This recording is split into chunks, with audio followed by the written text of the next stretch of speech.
चलिए देखिए, हम लोग ट्रांसपोर्ट ऑफ गैसेस तक पहुंच चुके हैं कि हमारे लंग्स से जो ऑक्सीजन हमारी एल्वेओली तक आ गई है, अब वो ट्रांसपोर्ट होना है गैसेस का, तो कैसे होगा?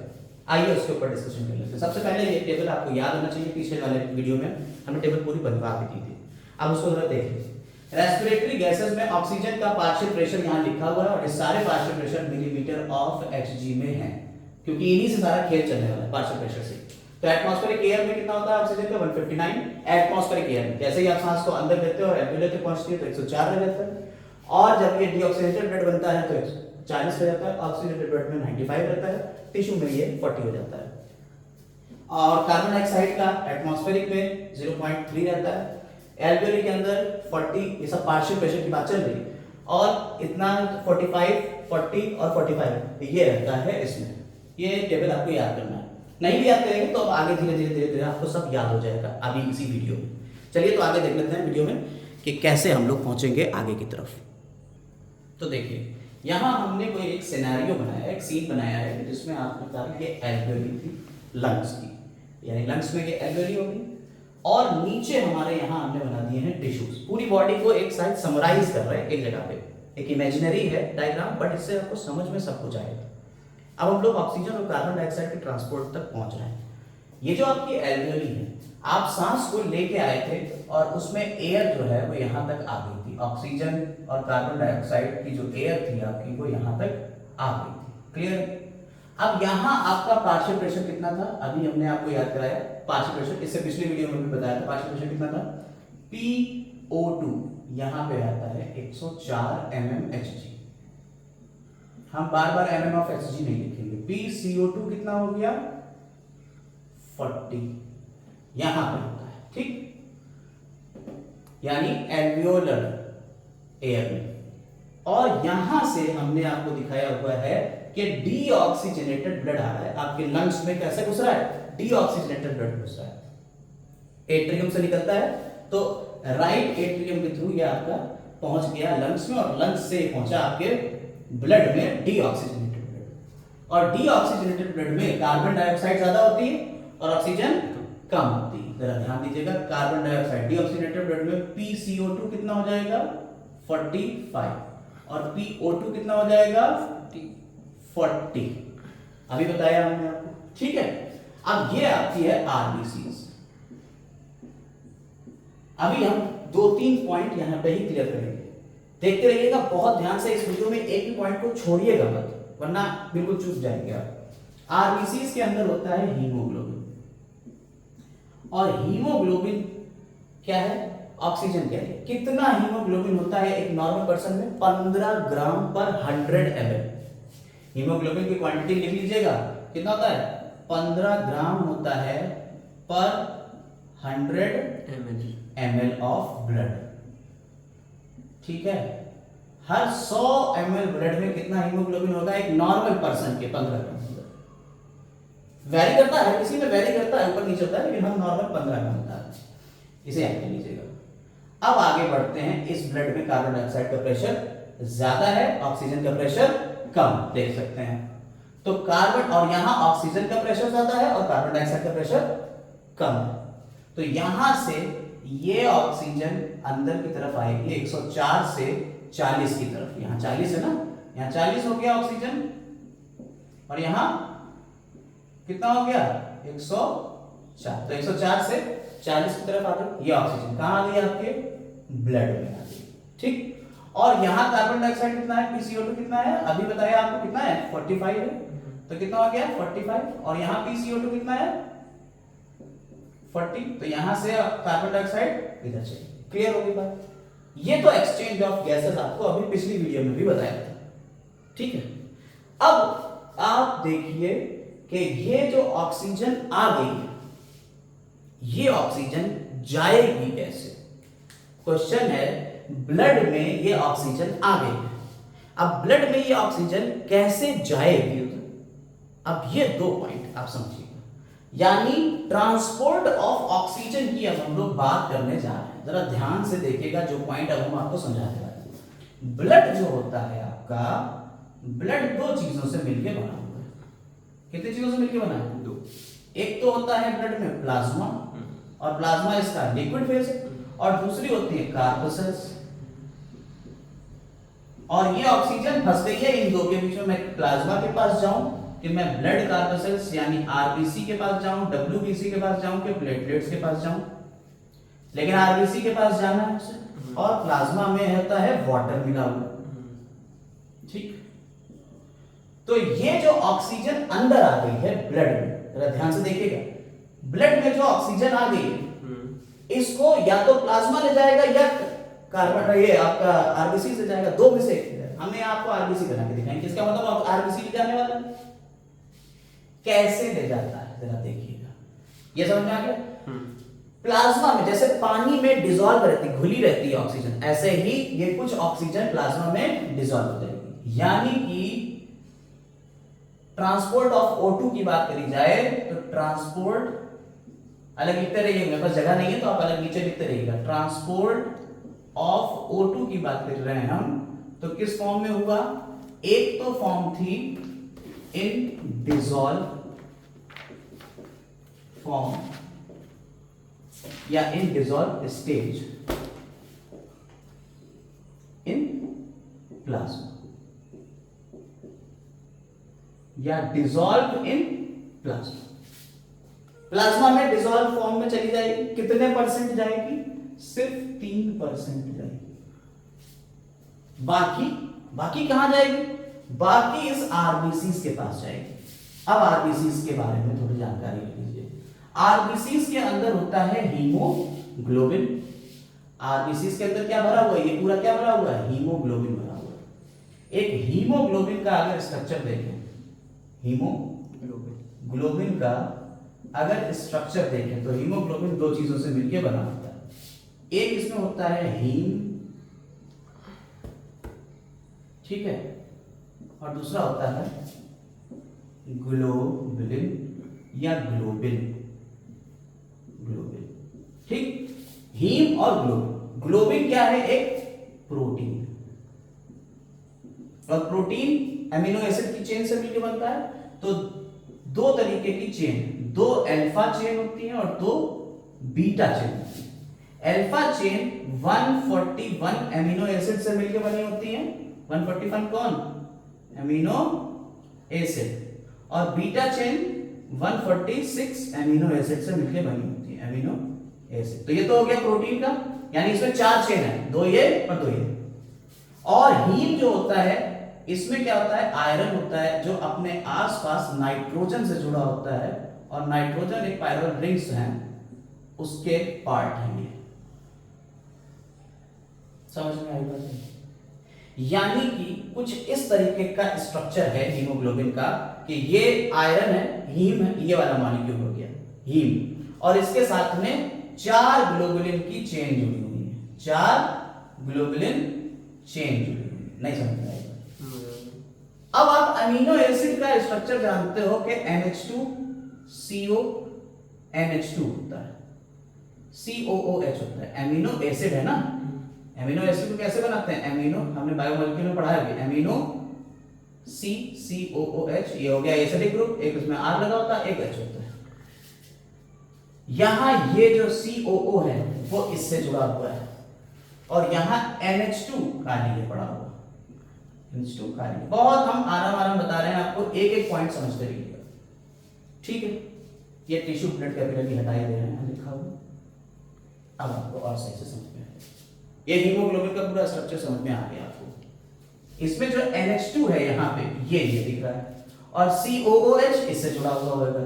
ऐसे पूरी चेन होती है बनी, एमिनो एसिड की चेन ही तो प्रोटीन है। Yes sir. ठीक है, अब हीमोग्लोबिन का स्ट्रक्चर अगर आपको समझ में आ गया, तो अब जो आपकी ऑक्सीजन है ना, ऑक्सीजन, ये इस हीमोग्लोबिन के साथ में जुड़ जाएगी।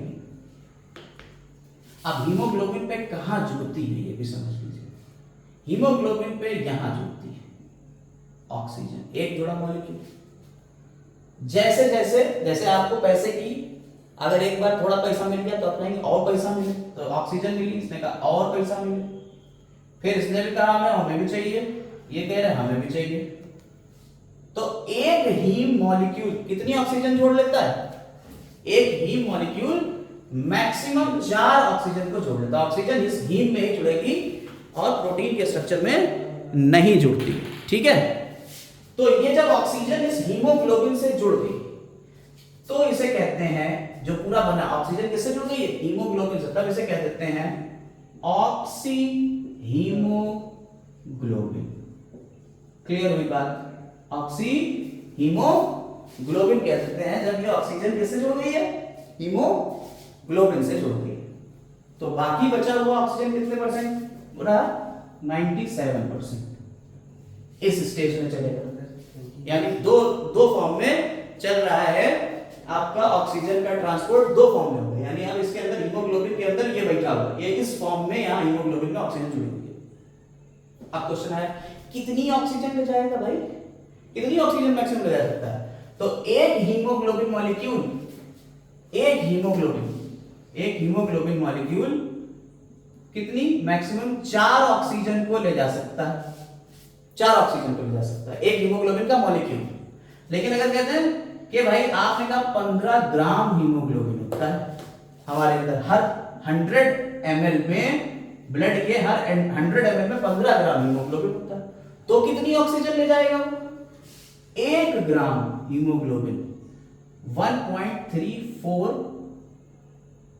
1 ग्राम हीमोग्लोबिन 1.34 ml ऑक्सीजन कैरी करता है। कितनी, 1.34 ml। तो अगर 15 ग्राम है तो मल्टीप्लाई जब 15 से करेंगे तो 20.1 आएगा, हमने मान लिया 20 ml।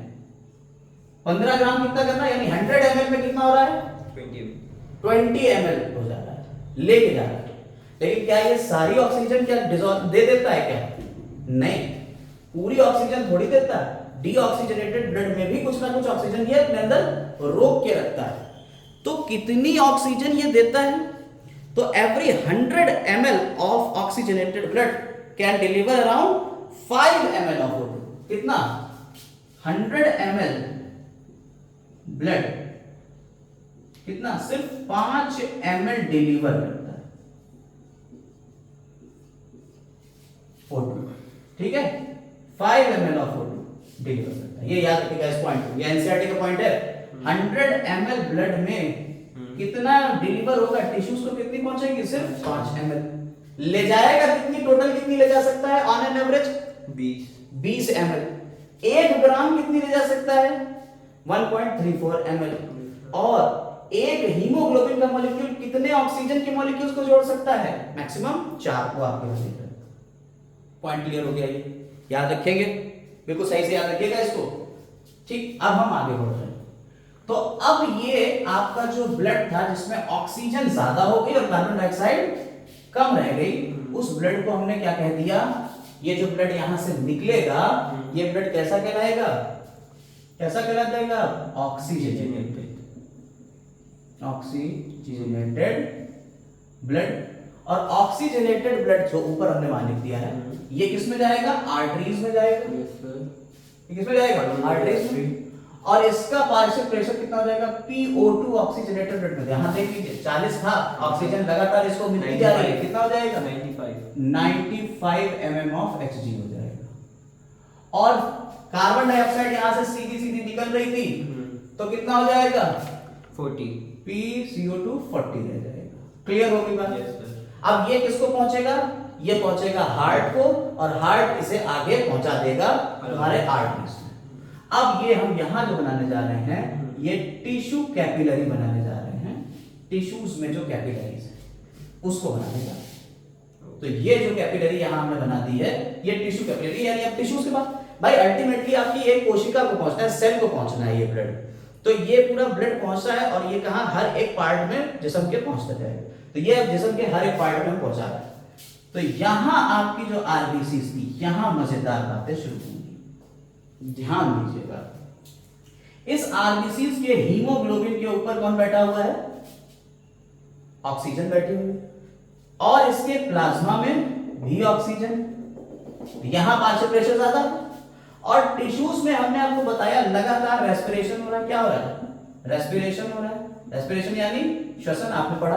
और श्वसन में यानी रेस्पिरेशन में क्या होता है, C6H12O6 + 6O2 प्लस वो gives 6CO2 plus 6H2O plus energy, तो आपकी एनर्जी बन रही है और कार्बन डाइऑक्साइड लगातार बन रही है, यानी टिश्यूज के अंदर कार्बन डाइऑक्साइड बन रही है। यानी यहाँ कार्बन डाइऑक्साइड का प्रेशर ज्यादा होता है, टिश्यू में कितना होता है, PCO2 का प्रेशर कितना हो गया 45, और PO2 ऑक्सीजन लगातार यूज हो रही है यार, यहाँ पे तो ऑक्सीडेशन हो रहा है इसका, तो PO2 कितना रह जाएगा, इसमें डिफ्यूजन से शुरू हो जाएगा उधर हाई कंसंट्रेशन पे तो। हाँ बिल्कुल, और यहाँ से जो ब्लड आ रहा है वो क्या है, PO2, ये जो ऑक्सीजनेटेड ब्लड था, ये जो आ रहा है कैसा है, ऑक्सीजनेटेड 95 ब्लड है, यानी सेम यही वाली कंडीशन है यहाँ।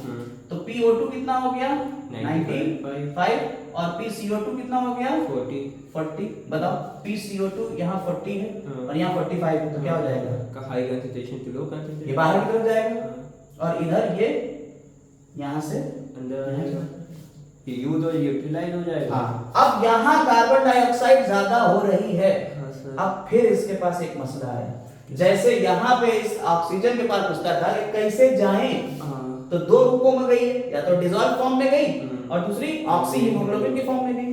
अब ये जो यहाँ कार्बन डाइऑक्साइड इकट्ठा हो रही है, देखो बार बार लगातार बाहर इकट्ठा हो रही, ये कैसे जाए, अब ये भी सोचे कि भाई हम कैसे जाए, तो अब इसके पास ऑप्शन है, कैसे, पहला ऑप्शन तो वही है, इन डिसॉल्व स्टेज, प्लाज्मा में डिसॉल्व फॉर्म में चली जाएगी 3%, तो यहां लिखे देते हैं ट्रांसपोर्ट ऑफ CO2। तो पहला तो हो गया इन डिसॉल्व फॉर्म इन प्लाज्मा, तो प्लाज्मा में डिसॉल्व फॉर्म में कितने परसेंट जा रही है, 3% जा रही है, 3% जा रही है, नहीं 7% जा रही है डिसॉल्व फॉर्म। दूसरा क्या होता है, दूसरा समझिएगा पॉइंट, कार्बन डाइऑक्साइड का थोड़ा सा इससे अलग क्या है, कार्बन डाइऑक्साइड जो होती है भाई साहब, वो जैसे ब्लड में जाएगी, ब्लड में तो पानी भी है, वो पानी से रिएक्शन करेगी, अच्छा, और पानी से रिएक्शन करके क्या बना देगी, H2CO3 कार्बोनिक एसिड। और कार्बोनिक एसिड अपने आप में स्टेबल रहता नहीं है, तो ये दो पार्ट में टूट जाएगा, H प्लस और CO, HCO3 माइनस, ये बाइकार्बोनेट आयन हो गया, बाइकार्बोनेट आयन की फॉर्म, ठीक है। अब जरा समझिए, ये प्रोसेस बहुत स्लो होता है, ये समझिए आधा दिन लग जाएगा, एक कार्बन डाइऑक्साइड के मॉलिक्यूल को एक वाटर सिस्टम में आधा दिन लग जाएगा, बहुत स्लो होता है। पर हम लोग तो रेस्पिरेशन करते हैं और हम लोगों को तो 1 मिनट में चाहिए इतनी, इसमें लगेगा एक एंजाइम, तब ये इस प्रोसेस को बढ़ाने के लिए एंजाइम आएगा, और वो एंजाइम इस आरबीसी के अंदर रहता है, तो ये इस प्लाज्मा से कहेगी कि भैया हम तुम्हारे पास तो नहीं रह सकते, तो कहां जाएं, फिर चलो यहां चले जाते हैं, आरबीसी के अंदर चली, किसमें चली गई, आरबीसी के अंदर, और आरबीसी के अंदर सेम काम होता है एक एंजाइम की प्रोसेस में, उस एंजाइम का नाम है कार्बोनिक एनहाइड्रेज। अच्छा वो वाला कार्बोनिक एनहाइड्रेज बायोमॉलिक्यूल में बताया था, यहां भी समझ लीजिए, ये आरबीसी के अंदर एक एंजाइम होता है कार्बोनिक एनहाइड्रेज, जो इसकी रिएक्शन को 6 लाख गुना तेज कर देता है, यानी जो मॉलिक्यूल एक बार जुड़ रहा था, अब 6 लाख मॉलिक्यूल जुड़ेंगे उतनी देर, 1 मिलीसेकंड, बहुत फास्ट हो गया। तो अगर बहुत फास्ट हो गया है तो भैया अब ये इसके अंदर रहेगी। अब जब कार्बन डाइऑक्साइड इसके अंदर है, अब हम इस सिनेरियो को थोड़ा सा चेंज कर रहे हैं, यहां तक बना लीजिए, अब हम थोड़ा सा इसके अंदर जा रहे हैं और इसको थोड़ा और बड़ा करके दिखाएंगे। तो ये जब हम बड़ा करेंगे तो यहाँ कार्बन डाइऑक्साइड ने वाटर के साथ रिएक्शन करी, ठीक, और क्या बना दिया,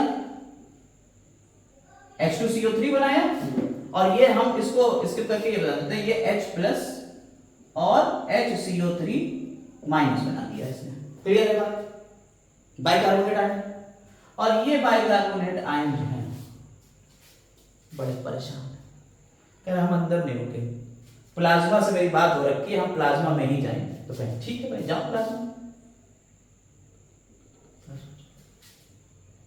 तो बाइकार्बोनेट फॉर्म यानी ट्रांसपोर्ट हो रहा है कार्बन डाइऑक्साइड का किस फॉर्म में, in the form of bicarbonate. खत्म सही है, अभी रुको, तो बाइकार्बोनेट आयन अभी तो लगे है ट्रांसपोर्ट ऑफ कार्बन डाइऑक्साइड भी हो गया। बाय कार्बन डाइऑक्साइड कितने परसेंट होता है? लगभग 70% बाय कार्बोनेट की फॉर्म में चलेगा, यानी 7% हो गया, 70% हो गया, अभी 1% का और अभी इसके पास चांस है। वो क्या है वो हम बताने जा रहे हैं, जरा ध्यान से देखते रहिएगा। तो जब ये यहाँ आ गई, बैलेंस अंदर बिगड़ नहीं गया, एसिड बन जाएगा, H+ बढ़ रहा है, एसिडिक एनवायरनमेंट नहीं हो जाएगा। अब एसिडिक एनवायरनमेंट हुआ तो भाई दिक्कत है। तो इनका भाई देखो ऐसा है, जैसे कभी कभार क्या होता है, हमारे घर वाले होते हैं तो घर में जब मम्मी कहीं बाहर जा रही होती है तो पापा कहते हैं देखो जा तो रही हो बाहर, ठीक है, सब्जी बना के जल्दी जाओ, रोटी हम बाहर से ले आएंगे, लेकिन सब्जी बना के जाओ, यानी बैलेंस करके जाओ, हमारा कुछ ना कुछ बैलेंस कर दो ताकि हमें जिंदगी में थोड़ा सुकून मिल जाए। ऐसे घर पे जब बच्चे रुक जाते हैं तब भी यही होता है कि भाई तुम तो जा रही हो लेकिन हमें कुछ खाने पीने का रख के जाना, इंतजाम करके।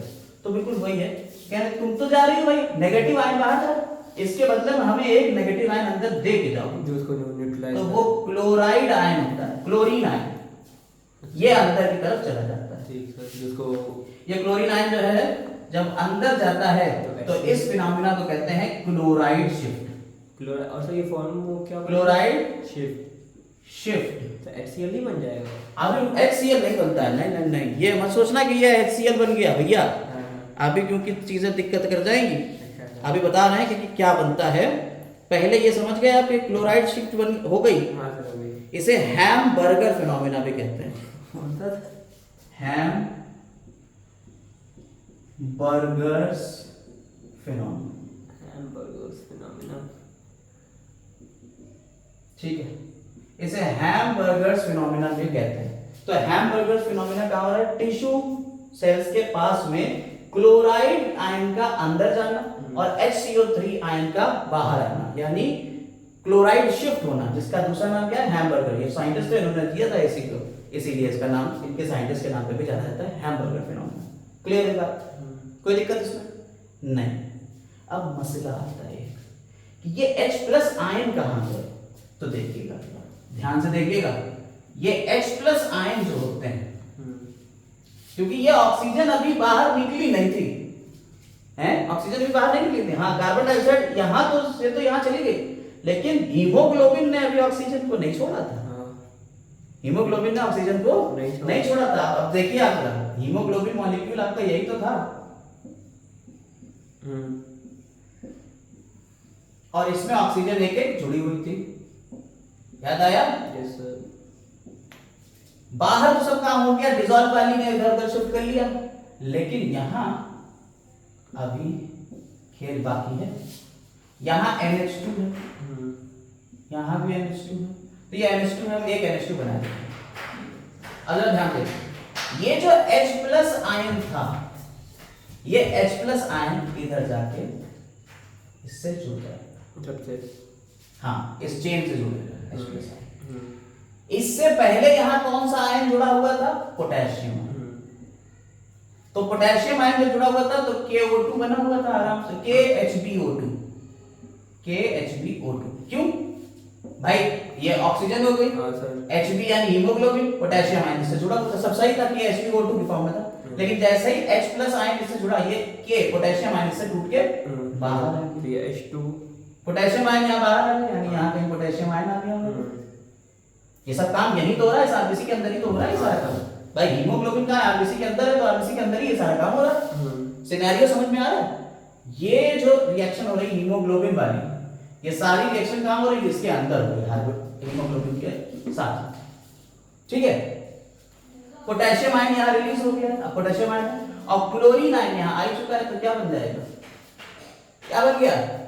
KCl बन गया, KCl बन गया, पोटेशियम आयन के साथ जुड़ गया। अब तुम्हें समझ में आया H+ आयन कहां गया? और KCl, HCl नहीं बनेगा, KCl बनेगा, ठीक समझ गया। और ये H+ आयन जैसे ही एसिडिटी बढ़ी, H+ आयन बढ़ते जाएंगे भाई, ज्यादा ऑक्सीजन कार्बन डाइऑक्साइड टूट रही है तो ज्यादा H+ आयन बढ़ेंगे, H+ आयन बढ़ेंगे तो एसिडिटी बढ़ेगी, pH कम होएगा। याद रखना, जब H+ आयन बढ़ते हैं तो pH कम होता है और हाइड्रोजन आयन कंसंट्रेशन बढ़ जाती है।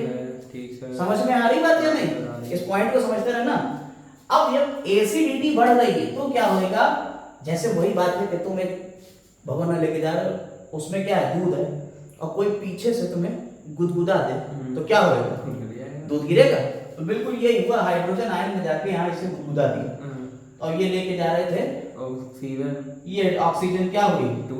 टूट गई। हाँ। यानी जितनी ज्यादा एसिडिटी बढ़ेगी ऑक्सीजन उतनी तेजी से इसमें से गिरेगी, निकल जाएगी और जो ऑक्सीजन निकली वो यहाँ आ गई, यूज हो जाएगी। अब बची आप कार्बन डाइऑक्साइड। अब कार्बन डाइऑक्साइड पूछो बता देते हैं, कहेंगे बताओ कहाँ बैठना है। कौन ऑक्सीजन? हाँ, अब हीमोग्लोबिन के पास में कौन आ गई है? Carbon dioxide. CO2 आ गई थी। लेकिन कार्बन डाइऑक्साइड चाहे मासूम है वो यहाँ नहीं बैठेगी, वो यहाँ आएगी, इस देखेगी अमीनो आयन। तो अमीनो ग्रुप से जाके चिपके ये एक हाइड्रोजन को निकालेगी हाँ, और C डबल बॉन्ड O और ये O है CO2, इस फॉर्म में ये चिपक जाएगी। Okay sir. अब ये हीमोग्लोबिन के साथ में चिपकी हुई है कार्बन डाइऑक्साइड। कुछ कार्बन डाइऑक्साइड आपके प्लाज्मा में है बाइकार्बोनेट की आयन फॉर्म में, कुछ डिसॉल्व है और जो बची कार्बन डाइऑक्साइड वो हीमोग्लोबिन के साथ में जुड़ गई। और जब हीमोग्लोबिन के साथ में कार्बन डाइऑक्साइड की तरफ से कह देते हैं in the form of carb amino haemoglobin. समझ में आई बात है? हाँ सर, आ गई। कितने परसेंट बचा था? सिर्फ 23% बचा था। 23% इस फॉर्म में जाएगी। यानी कार्बन डाइऑक्साइड 3 रूपों में चल रही है। कौन कौन से रूप है वो 3? प्लाज्मा में डिसॉल्व है किसमें? प्लाज्मा में, घुली अवस्था में। बाइकार्बोनेट आयन के रूप में है किसमें? प्लाज्मा में ही चल रही है। बनी बाइकार्बोनेट आयन बना कहां था? बाइकार्बोनेट आयन आरबीसीज के अंदर, और वो निकल आया बाहर प्लाज्मा में, और क्लोराइड इसकी जगह पे अंदर चला गया, क्लोराइड शिफ्ट हो गई। तो ये प्लाज्मा में चल रही। और हीमोग्लोबिन के साथ में जब जुड़ी तो कार्ब अमीनो हीमोग्लोबिन बन गया 23%। और 23% इसको बचा। अभी आपने ये देखा कि कार्बन डाइऑक्साइड और ऑक्सीजन किस तरीके से ट्रांसपोर्ट हो गई। बस 5-10 मिनट का और टॉपिक बचा है, इसको और देख लीजिए। आप जरा ध्यान से देखिएगा कि ये काम आपका हो गया। ये कहां हो रहा था? ये टिश्यू कैपिलरी थी। टिश्यू कैपिलरी ब्लड के अंदर ही तो होगा सारा काम।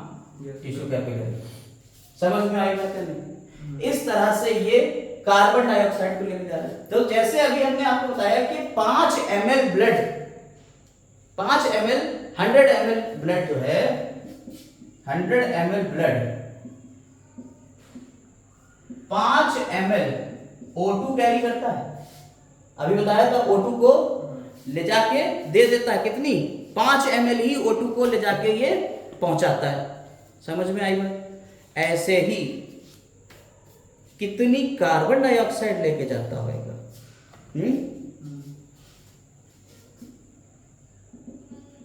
तो 4 ml, याद रखिए 4 ml CO2 डिलीवर करता है और 5 ml O2 को डिलीवर करता है। ये याद रखिएगा 100 ml ऑफ ब्लड। क्लियर होगी बात? ये पॉइंट क्लियर हो रहा है?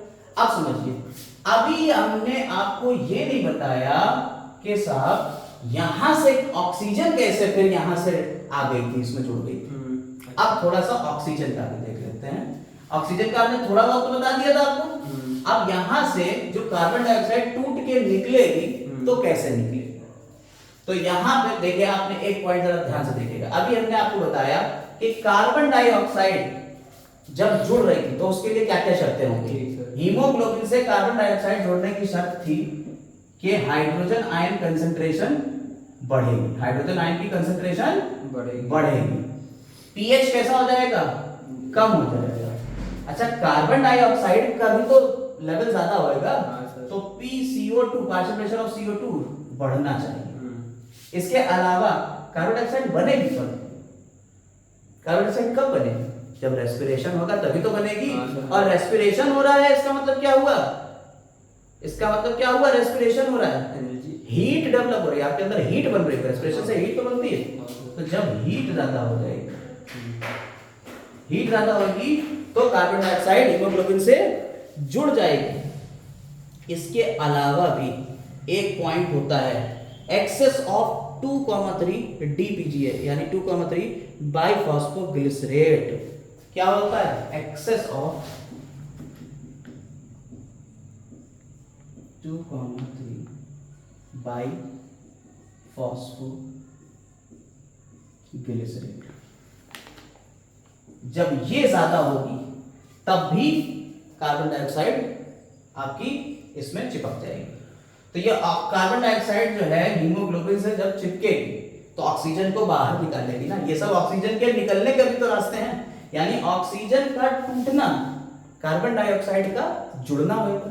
यानी कि जिन वजहों से कार्बन डाइऑक्साइड हीमोग्लोबिन से जुड़ रही उसके उल्टी वजह से ऑक्सीजन हीमोग्लोबिन से जुड़ेगी। यानी ऑक्सीजन कब जुड़ेगी? जब पीएच कम होगा, हाइड्रोजन आयन ज्यादा होगा, PCO2 सॉरी कम होगा, PCO2 कम हो जाएगा, O2 बढ़ जाएगा, हीट कम हो जाएगी और एक्सेस नहीं होगा, ये कम हो जाएगी। ये कब बनता है? ग्लाइकोलिसिस में बनता है। जब हम लोग ग्लाइकोलिसिस करते हैं तब बनता है। ये 5 पॉइंट याद रखिएगा। अब यहाँ पे क्या हुआ? जैसे यहाँ पे ये हुआ कि यहाँ आई तो ऑक्सीजन का प्रेशर जैसे ही बढ़ेगा बिल्कुल उल्टा होने लगेगा। क्लोरीन कहेगी भैया अच्छा हम जा रहे हैं, चलो बाहर, पोटेशियम आयन जो है वो टूट के क्लोराइड को बाहर निकाल देगा। यहाँ जैसे क्लोराइड आएगा वो कहेगा भैया मेरा वापस करो HCO3, तो HCO3 अंदर आ जाएगा। जैसे HCO3 अंदर आया ये हाइड्रोजन आयन इससे जुड़ जाएगा और ये रिवर्सिबल रिएक्शन होती है, ये वापस चल जाती है, तो ये रिवर्सिबल होगी और कार्बन डाइऑक्साइड के फॉर्म में ये निकल के बाहर चली गई। यानी कि पार्शियल प्रेशर ऑक्सीजन का बढ़ने पे कार्बन डाइऑक्साइड का टूट के निकल जाना, यहाँ एक ये फिनोमिना हो रहा है। एक फिनोमिना यहाँ ये हो रहा था कि भाई कार्बन डाइऑक्साइड का पार्शियल प्रेशर बढ़ने पे ऑक्सीजन का टूट के निकल जाना, वो था आपका क्लोराइड शिफ्ट या हैमबर्गर फिनोमिना। तो अब यहाँ पे कौन सा इफेक्ट होगा? यहाँ पे जो इफेक्ट होगा ये आपका हेल्डेन इफेक्ट होगा। तो हेल्डेन इफेक्ट क्या होता है? Binding of oxygen with haemoglobin. जब ऑक्सीजन हीमोग्लोबिन से बाइंड होगा तो tend to displace carbon dioxide, carbon dioxide को निकाल देगा और ये फिनोमिना क्या कहलाता है? हेल्डेन इफेक्ट कहलाता है। यहाँ आपने पढ़ा क्लोराइड शिफ्ट या इसी को हैमबर्गर फिनोमिना कहते हैं।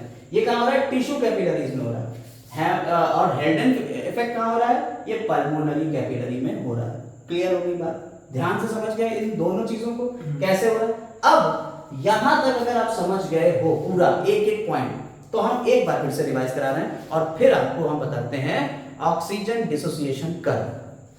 पहले समझिएगा, सबसे पहले आपका यहाँ जो पार्शियल प्रेशर था उस प्रेशर की वजह से, यहाँ पार्शियल प्रेशर ऑक्सीजन और कार्बन डाइऑक्साइड का जो था उस प्रेशर की वजह से डीऑक्सीजनेटेड ब्लड जिसका प्रेशर इतना था उसमें से ऑक्सीजन जो थी वो अंदर की तरफ आई और कार्बन डाइऑक्साइड जैसे ही ऑक्सीजन अंदर आई उसने कार्बन डाइऑक्साइड को धक्का मार के बाहर निकाल दिया। अब कार्बन डाइऑक्साइड कैसे कैसे बाहर निकली होगी ये आपको पता है कि ये सारी रिएक्शंस हुई होंगी, इस वजह से कार्बन बाहर निकल गई। यहां से ये ऑक्सीजन का ट्रांसपोर्ट होगा दो फॉर्म में, डिसॉल्व स्टेज में प्लाज्मा की और ऑक्सी हीमोग्लोबिन की फॉर्म में। डिसॉल्व स्टेज में 3% और ऑक्सी हीमोग्लोबिन की फॉर्म में 97% यानी 97% आपकी इस स्टेज में चलेगी। अब ये जो आपकी आ गई आपकी ऑक्सीजनेटेड ब्लड में आ गई है और ऑक्सीजनेटेड ब्लड कहां पहुंचेगा? टिश्यूज के पास, वो इसे ऑक्सीजन देना चाहता है। टिश्यूज में लगातार कार्बन डाइऑक्साइड बन रही है इसलिए कार्बन डाइऑक्साइड अंदर जाएगी। कार्बन डाइऑक्साइड जब अंदर जाती है तो ये 3 फॉर्म में चल सकती है, या तो ये डिसॉल्व फॉर्म में है प्लाज्मा में, चलो वो तो ठीक था, लेकिन बाइकार्बोनेट आयन की फॉर्म में ये 70% कार्बन डाइऑक्साइड ट्रांसपोर्ट करेगी। और बाइकार्बोनेट आयन बनने के लिए इसे चाहिए एंजाइम, कौन सा एंजाइम है? Carbonic dehydrogenase. और वो कहां मिलेगा? वो आपको आरबीसीज के अंदर मिलता है, इसलिए ये कार्बन डाइऑक्साइड आरबीसीज के अंदर वाटर से रिएक्ट करेगी और ये दो चीजें बना देगी, H+ और HCO3-। HCO3- ये बाहर आ जाएगा और H+ किससे चिपक जाएगा? हीमोग्लोबिन की चेन से, ठीक। और जो ये क्लोराइड अंदर आया ये पोटेशियम आयन से जुड़ जाएगा, तो सारी चीजें बैलेंस हो गई, सारे आयन बैलेंस हो गए। क्लोराइड का इसका रिप्लेसमेंट और क्लोराइड का अंदर आना, HCO3 के बाहर निकलना और क्लोराइड का अंदर जाना कहलाता है क्लोराइड शिफ्ट। हैमबर्गर साहब ने इसे डिस्कवर किया था, इसलिए कहते हैं हैमबर्गर फिनोमेनन। अब ये जो ऑक्सीजन कार्बन डाइऑक्साइड है ये धीरे धीरे जैसे जैसे एसिडिक मटेरियल बढ़ेगा, H+ बढ़ेगा, ये हीमोग्लोबिन के अंदर से ऑक्सीजन को डिस्प्लेस करना शुरू करेगा। ये सारी कंडीशन आ जाएंगी, इसकी वजह से ऑक्सीजन जो है वो हीमोग्लोबिन से टूटने लगेगा। ध्यान रखिएगा इन 5 कंडीशन का ही अब हम यूज करने जा रहे हैं। तो ऑक्सीजन जो है वो हीमोग्लोबिन से टूटेगी, निकल पड़ेगी और कार्बन डाइऑक्साइड अमीनो ग्रुप से जाके चिपक जाएगी, और जब अमीनो ग्रुप से कार्बन डाइऑक्साइड जो चिपक जाएगी तो इसे कह देंगे, इस हीमोग्लोबिन कह देंगे कार्ब अमीनो हीमोग्लोबिन, और 23% इस फॉर्म में ट्रांसपोर्ट हो जाता है। अब यहां से ये वापस से जाएगा और फिर ये यहाँ पे सेम प्रोसेस चलता रहेगा, लंग्स के थ्रू ये बदलता रहेगा, ऑक्सीजनेटेड डीऑक्सीजनेटेड, बिल्कुल ऐसे ही चलता रहता है। इन 5 पॉइंट को अगर आपने याद कर लिया है तो अब हम लोग आते हैं ऑक्सीजन हीमोग्लोबिन डिसोसिएशन कर्व के ऊपर।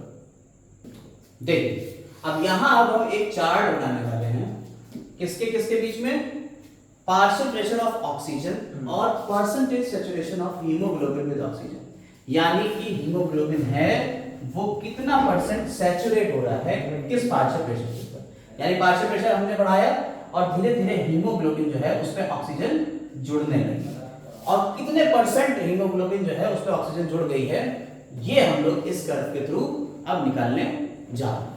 ठीक, तो ये कर्व नॉर्मली एक ह्यूमन के लिए कैसा आता है, ये सिग्मोइड रहता है।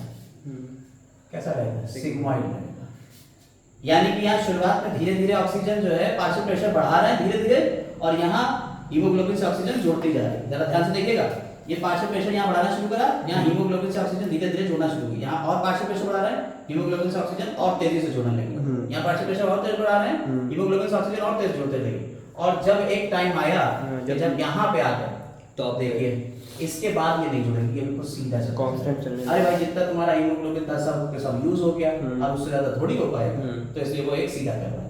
इस तरीके का कर्व कहलाता है सिग्मोइड कर्व। क्या कहलाता है, सिग्मोइड कर्व। सिग्मोइड, और ये कैसा शेप है, S shape.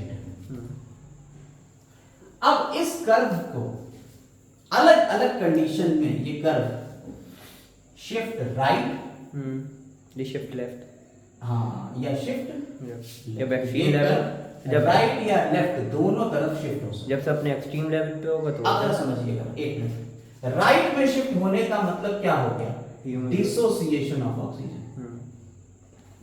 Dissociation of oxygen, यानी ऑक्सीजन अब इसमें से टूटने लगी, हीमोग्लोबिन से टूटने लगी, तभी तो ज्यादा हमें अब प्रेशर लगाना पड़ रहा है ऑक्सीजन को जोड़ने के लिए, यानी कार्बन डाइऑक्साइड, देखिए ये सारी कंडीशंस डिसोसिएशन की हैं, यानी कि कार्बन डाइऑक्साइड ज्यादा हो रही होगी, हीट ज्यादा बन रही होगी, H प्लस आयन की कंसंट्रेशन ज्यादा होगी, pH कम हो गया होगा, और 1,3 बाइफॉस्फोग्लिसरेट ज्यादा बन रहा होगा, यानी ग्लाइकोलिसिस ज्यादा हो रही हो, तो ये सारा कर्व किधर शिफ्ट हो जाएगा, इधर। और अगर ये कम हो रहा होगा, कम हो गया तो ये क्या हो रहा है, ये लेफ्ट साइड में कब शिफ्ट होगा, यानी एसोसिएशन हो रहा है यहाँ, जब pH लेवल कम गिर रही होगी, यानी ऑक्सीजन अब जुड़ने लगी है, तेजी से जुड़ने लगी है। देखिए यहाँ कम में ही देखिए इतनी ऑक्सीजन जुड़ गई, फिर और जुड़ गई, फिर और जुड़ गई, यानी और तेजी से ऑक्सीजन जुड़ने लगी, एसोसिएशन। समझ में आई बात? यस सर, आ गई। ऑफ O2, ये जस्ट इसका उल्टा होगा, यानी H प्लस आयन यानी एसिडिक कैरेक्टर कैसा हो जाएगा, कम हो जाएगा, pH की वैल्यू बढ़ जाएगी, एसिडिक कैरेक्टर कम होगा तो pH की वैल्यू बढ़ जाएगी, हीट कम प्रोड्यूस होगी। कम प्रोड्यूस होने का मतलब ये नहीं है कि मतलब आप ठंडे पड़ जाओगे, यानी रेस्पिरेशन कम होगा। इसके बाद CO2 की कंसेंट्रेशन तो कम हो ही रही है, ऑक्सीजन की पार्शियल प्रेशर कैसा हो जाएगा, बढ़ जाएगा, और 1,3 बाइफॉस्फोग्लिसरेट की वैल्यू कम हो जाएगी, ग्लाइकोलिसिस कम हो जाएगी, यानी जब ये कम होगा then it will shift to left, और जब ये ज्यादा हो जाएगा then it will shift to right. तो यही कहलाता है ऑक्सीजन डिसोसिएशन कर्व, कब लेफ्ट और कब राइट होता है, ये कंडीशन पूछी जाती है, डायरेक्ट रख लीजिए, और ये कंडीशंस आपको तभी समझ में आएंगी जब पिछला वाला पूरा आप अभी जो हमने सेशन बताया वो पूरा याद होगा आपको, ठीक है, ऐसे कार्बन डाइऑक्साइड चल रही है, कैसे क्या हो रहा है, तो आपको समझ में आ जाएगा कि हाँ हीमोग्लोबिन से अब ये जुड़ने वाली है या हीमोग्लोबिन से ये टूटने वाली है। जब ऑक्सीजन जुड़ेगी तो एसोसिएशन होगा, तो ये सारी चीजें नहीं होगी, कार्बन डाइऑक्साइड नहीं होगी, और जैसे कार्बन डाइऑक्साइड की कंसंट्रेशन बढ़ी और ये सारी चीजें आ गई तो ये टूट जाएगी ऑक्सीजन। समझ में आई बात या नहीं? उम्मीद कर रहे हैं यहाँ तक आपको सारी चीजें समझ में आ गई होंगी। इसके बाद हमारे 2 वीडियोस और आएंगे, या एक वीडियो आएगा जिसमें हमारे 2 टॉपिक होंगे, कंप्लीट कर देंगे हम इस पूरे चैप्टर को। Have a nice day.